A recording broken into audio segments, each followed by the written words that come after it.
Hello, welcome to the fifth and final session of the Structured Literacy series, Vocabulary and Morphology, Essential for Comprehension.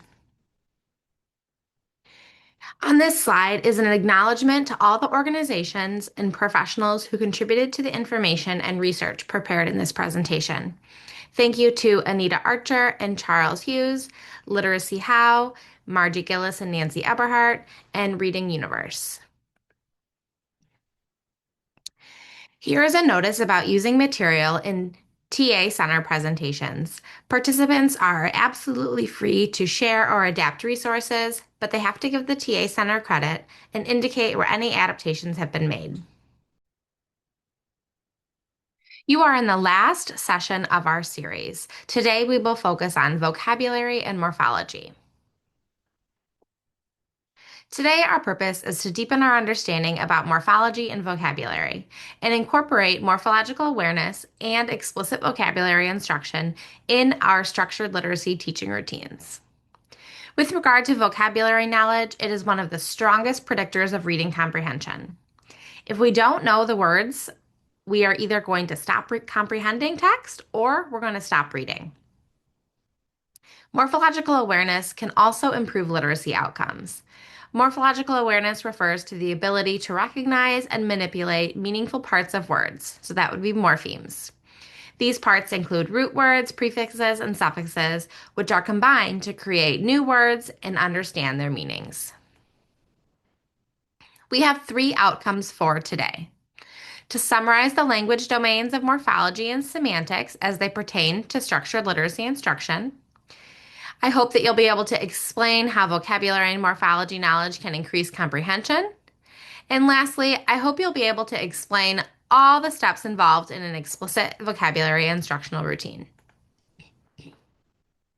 Today, we will work through 7 sections. We will go through an introduction, discuss the word knowledge network. We will go through an explicit vocabulary routine, how to select those vocabulary words. We'll discuss morphology, instructional principles, and last, we'll end with some resources.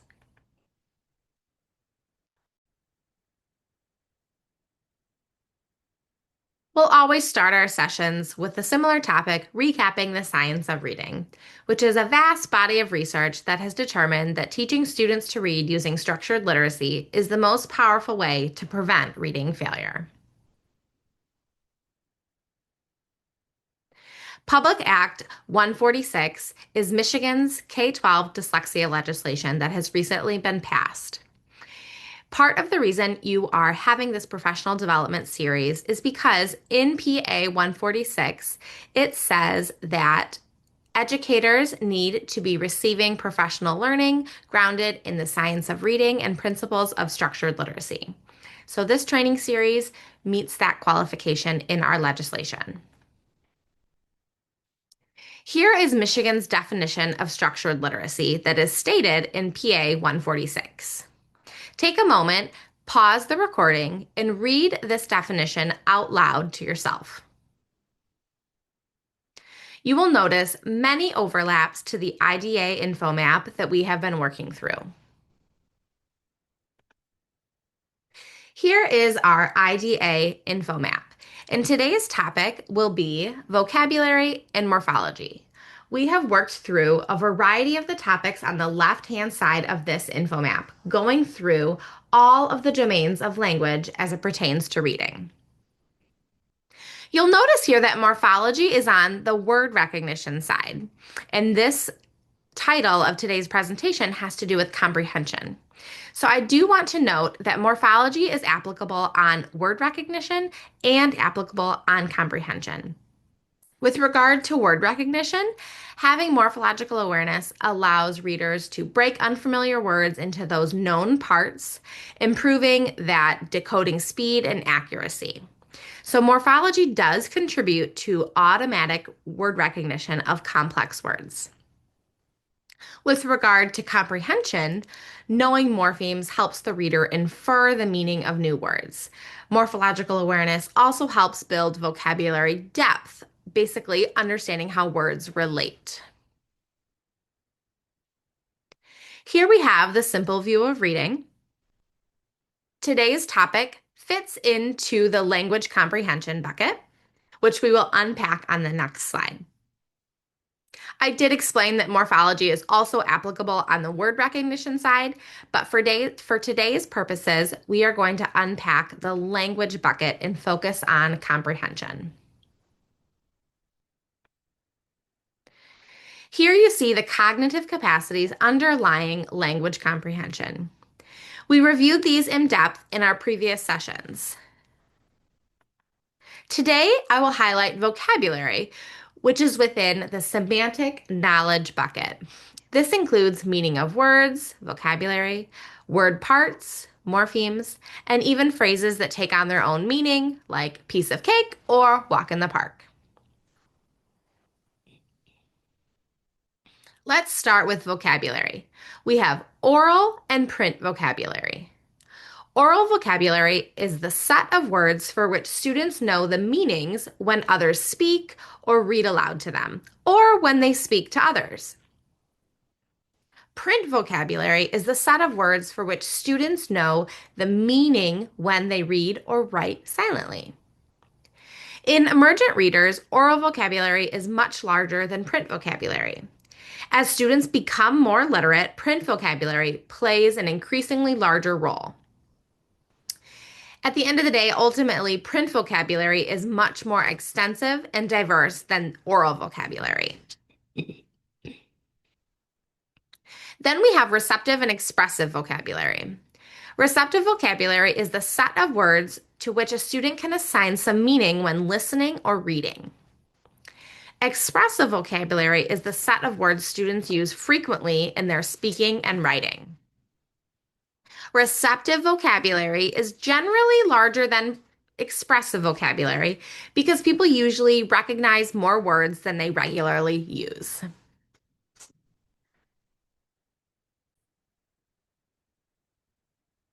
The next topic is the word knowledge network. To read, spell, and use a word, we need to know multiple layers of information about the word. The word knowledge network shows the layers. Knowing all of the layers of information about a word contributes to fluency and comprehension. So here we have the word knowledge network. This word knowledge network is a trademark of 95% Group. It shows the overview of the parts of a word. Today we will dive into semantics, the meaning of words, and morphology, the study of word parts. We've already talked in this series about phonics and phonology as well as syntax in our previous sessions. But this is a great graphic combining all of the layers of language which we've talked about throughout this series. It's important to understand and teach all of the layers of language so children can develop depth with their vocabulary knowledge. The word knowledge network, it both defines the components of language and illustrates their interconnectedness among these layers of language.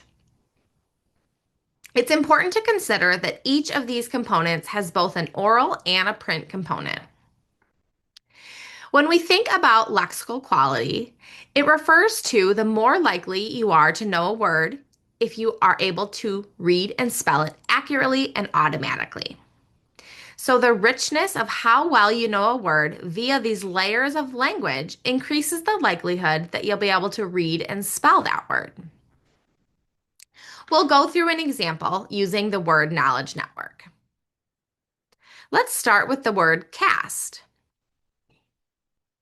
With regard to phonology, cast is made up of 4 sounds: k, a, s, t. We can listen to the word cast and segment it into those 4 sounds. We can also blend those sounds to say the word. With regard to the sound symbol, each sound in a word is represented with a letter or a letter combination called graphemes. The sounds k, a, s, t are spelled with the letters C-A-S-T.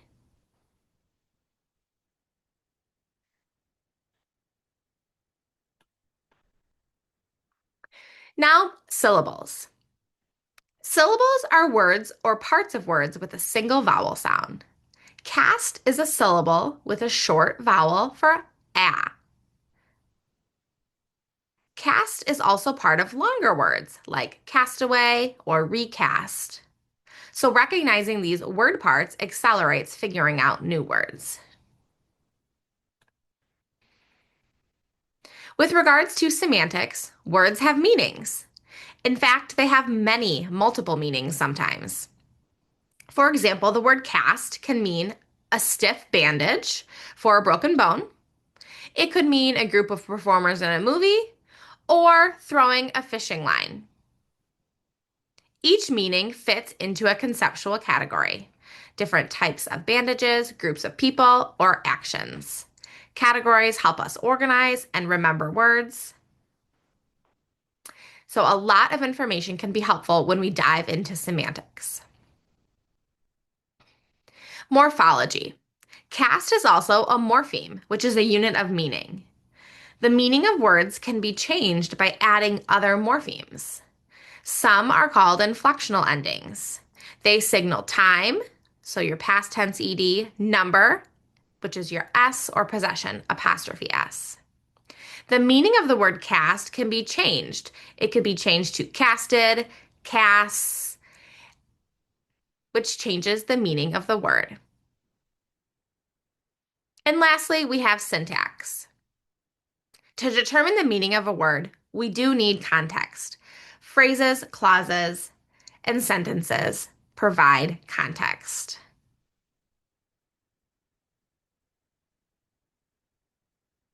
In the sentence, his leg is in a cast, it helps us determine the meaning of the word cast.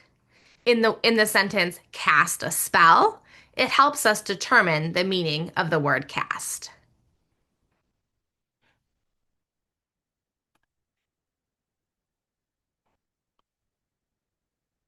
When we are teaching, we want to be sure that we're teaching all parts of the word. We want to be teaching many layers of language so we deeply learn about a word. The more likely you are to read and spell it if you know more of that richness of that word through all the layers of language. Explicit vocabulary instruction is up next. Comprehension is dependent on having deep knowledge of words that activates information associated with those words. Here is Michigan's definition of explicit that is stated in our Public Act 146 legislation. Explicit means direct and deliberate instruction through continuous pupil-teacher interaction that includes explanation, teacher modeling or example, and multiple opportunities to practice with feedback for students to develop mastery. Direct vocabulary instruction has an impressive track record of improving students' background knowledge and comprehension of academic content.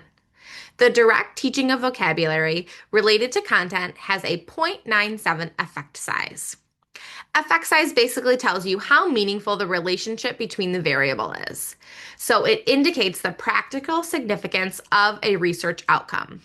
The larger the effect size, that a research finding has practical significance, while a smaller effect size indicates limited practical application. So the closer to 1, the better. So a 0.97 effect size is very large. Teaching vocabulary has one of the biggest returns on investment for assisting students in understanding text.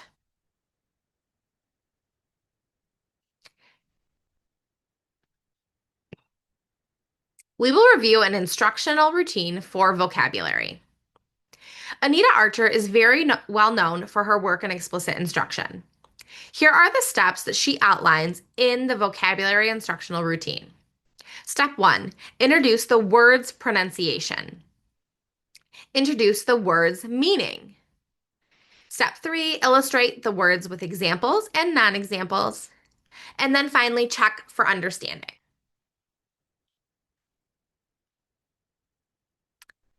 If I were to teach the word relieved, I'm going to follow those 4 steps for teaching. So I'll be the teacher. The word is relieved. What word, everyone? Yes, relieved. Let's tap and say the syllables in relieved. Relieved. Your turn. You say the syllables. Again, what word are we learning today, everyone? Yes, relieved. The next step is introducing the word's meaning. It's important to provide a student-friendly explanation. When something difficult is over or never happened at all, you feel relieved. If something that is difficult is over, you would feel how? That's right, you would feel relieved. Next, it's important that we illustrate with examples. We're going to want to give concrete examples. Watch me show you relieved. The teacher here is going to demonstrate what relieved might look like. Then I'll ask my students, how might you feel if you were relieved? Show me. Show me what that looks like if you were to feel relieved. And then the students can also demonstrate. It's helpful to provide visual representations and verbal examples. When a difficult spelling test is over, you feel relieved. Yes, you feel relieved. Now, if I'm worried before a spelling test, this is the opposite feeling compared to relieved, right? Lastly, I want to make sure my students understand. So as a teacher, I need to check for understanding. I can do that with a variety of activities. Here we have some questions and some explanations that the students may provide. If you were nervous singing in front of an audience, would you feel relieved when the concert was over? Yes, that's right. Why? And then a student would share. If you loved singing in front of an audience, would you feel relieved when the concert was over? No, that's right. Why not? And then we can ask our students to explain one time when I was relieved, and they can share their experience.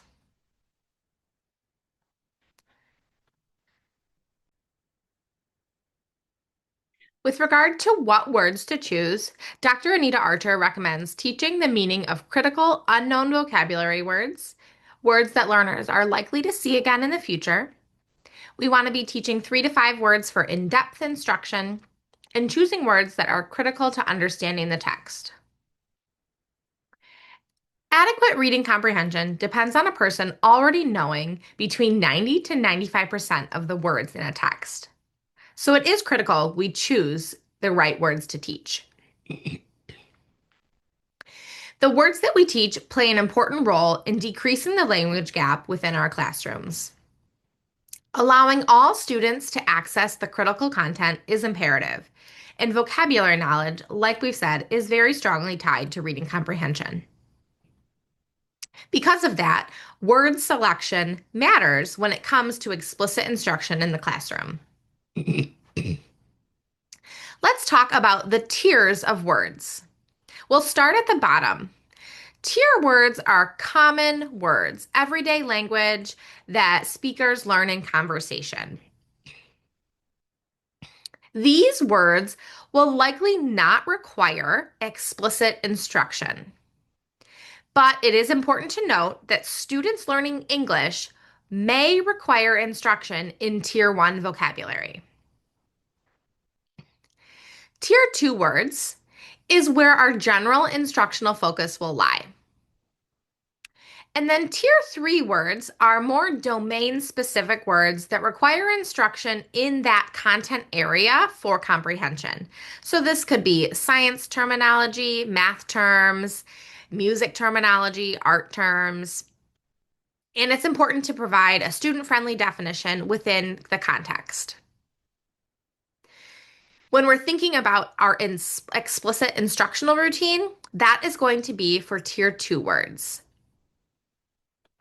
Here are some guiding questions for word selection.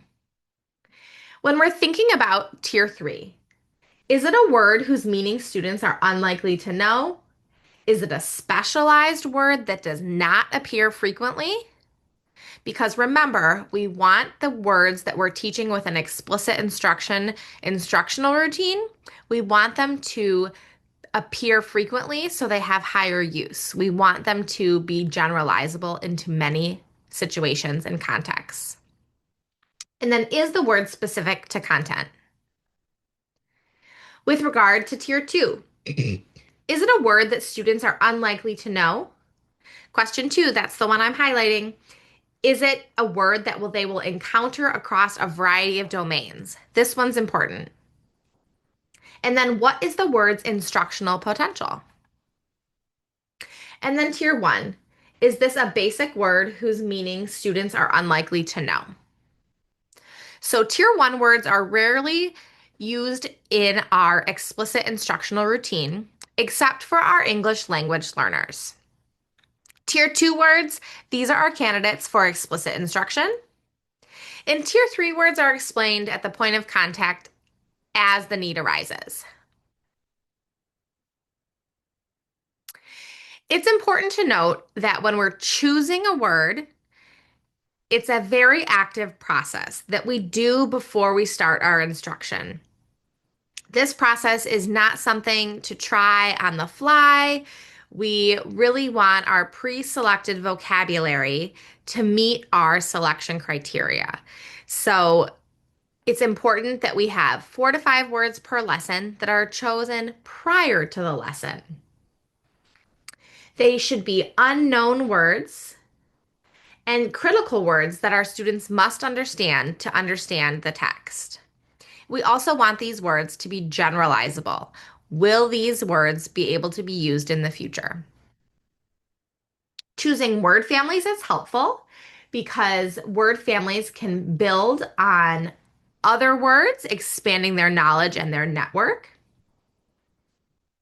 And then, of course, highlighting those meaningful parts in etymology also helps determine that new meaning as new words are encountered and can keep making connections among words. All of these word selection strategies hone in on building background knowledge and taking advantage of what students already know.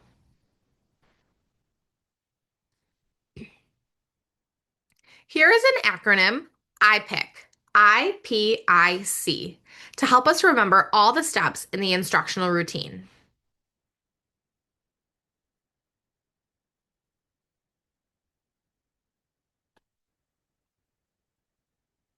Now we're going to shift to morphology. Morphology is the study of word parts based on their meaning. Morphemes are the smallest unit of language that carry meaning. A morpheme is either free morpheme or a bound morpheme. Understanding free and bound morphemes is crucial for analyzing word structure, improving vocabulary, and enhancing language skills.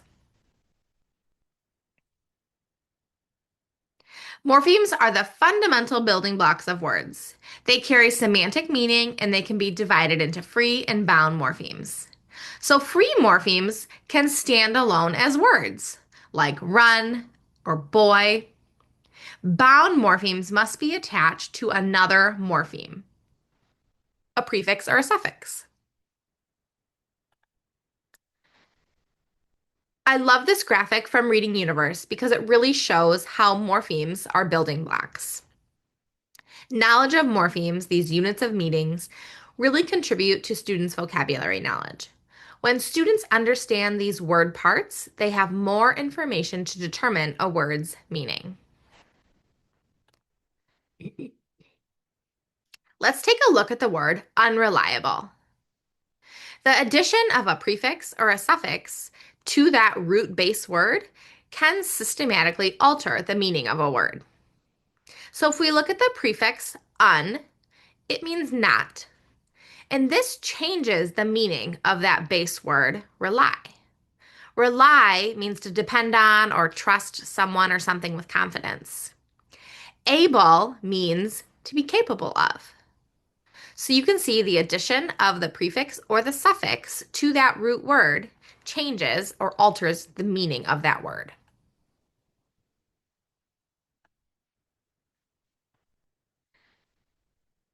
Next, I will talk about how we can teach morphology. But before I show a few examples, I want to revisit the topic of systematic instruction. Here is Michigan's definition of systematic that is defined in PA 146. Systematic means following the logical order of language and moving from the most basic concepts to the more advanced. It's important that we have systematic instruction when we teach morphology. So that means moving from basic to more advanced. We're going to start with morphemes that are easier to understand and most frequent. And that would be inflectional morphemes. They do not change the word's part of speech or the meaning. It just modifies the tense, number, or comparison. So you'll see in the example here, we have jump, and we've added some inflectional morphemes, that S, ED, or ING. It did not change the word's part of speech or the meaning of that word. Then it's important, as we're teaching in our sequence, that we proceed to more difficult morphemes, such as derivational morphemes. A derivational morpheme often changes the word's meaning, and sometimes it's part of speech. So using the word happy as an example. Happy describes a feeling, so it's an adjective. Unhappy negates the meaning, still an adjective, still describing a feeling. And then happiness, the adjective is turned into a thing or a concept. So think about the sentence, happiness is important. Happiness is a noun in that sentence. So this is a very simplified explanation on how to start with teaching morphemes. We want to start with the easier to understand and the most frequent. There is a scope and sequence to teaching morphology, and it does and can start in our young grades, such as kindergarten. Instruction gets more advanced systematically as the grades increase. Let's think about morphology in practice. Oftentimes, I hear that morphology instruction should begin in second grade. So I'm going to focus on some very early on morphology instructional pieces that can be appropriate for our pre-readers. And this is the beginning of morphological instruction at the beginning level. So let's think about a picture sort. We can be working with our suffix s or es, which indicates more than one. We could have a set of singular objects and a set of plural objects as pictures. Pictures that basically show one thing and then more than one thing. And you can have the students sort those pictures. You could make it a bit more advanced by using decodable words. So look at the example hat and hats. They can sort these based off inflectional ending for number. This is morphology instruction at a basic level. You can also apply this type of instruction to different grammatical components. So for example, a sort based on tense. We can have a sort, things that are happening now, things that already happened. He jumps versus he jumped. We could also have a sort based off the sounds of ed, right? And then this is going to incorporate our phonology. So suffix ed has a different pronunciation depending on the base at which it's attached to. So it can sound like a t, d, or id. It sounds different, but the meaning remains the same. All of this is early morphological awareness, morphology instruction at the beginning levels. Now, when we think about vocabulary instruction, should it be taught in a silo? Where does this vocabulary instruction happen? Where does it fit in our instruction? We really want to be intentional about when and where we're teaching vocabulary. One example is that it fits great within a read aloud routine, which is here outlined on the slide. We do not want to be teaching vocabulary isolated by itself in a silo. We want to avoid teaching random word lists of vocabulary. We want our vocabulary instruction to be connected to and embedded in rich literature. So here we have vocabulary instruction in our before reading section. When we're incorporating read louds in instructional routines, we want to make sure we have an instructional plan. We want to avoid picking a book for a read aloud the same day that we're reading it and dealing with comprehension issues as they arise. So we want our instructional book selected. We want our vocabulary words, tier 2 vocabulary words selected so we know which words that we are providing explicit instruction on.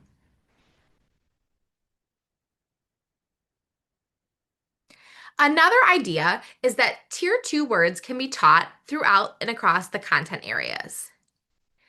When I was teaching kindergarten, one of our words for explicit instruction was prepare. And we used this word all day long. And it happened to be taught in our read aloud routine in our literature block, but we used the word many times throughout the day as we prepared for lunch, we prepared for recess, we prepared for the bus, we prepared for our math centers. So it's really important that our tier 2 words are identified in our lesson. It can be a social studies lesson, it could be our science lesson. And when we have selected those tier 2 words, we use the I pick routine and implement the instructional routine for that word. Last section is about resources and support. I do want to note that for our English learners, learning a second language is a very complex and challenging task. We should know that receptive language typically develops first, so that expressive vocabulary will lag behind that receptive. We want to make sure that our overall instructional goal is making all of the language more comprehensible for our English learners. That will include providing group instruction and high contextual support, providing them non-linguistic representations. When I think about non-linguistic representations, I'm talking about visuals, nonverbal cues, and manipulatives. This is all going to help make language comprehensible for our students. Our goal is to build that background knowledge and make connections between their first language and English. Here is a resource guide, and it is a document with a variety of links for teaching vocabulary. If you've registered for this series, you have access to this document through the attached training plan. Port 1, 2, and 3 are a variety of read aloud routines helping for vocabulary instruction and comprehension. Port 4, 5, and 6 are videos of kindergarten, second grade, and sixth grade Anita Archer providing vocabulary lessons. And then port 7, 8, and 9 have some information about the instructional routine, the I-Pick routine, and then selecting words to teach.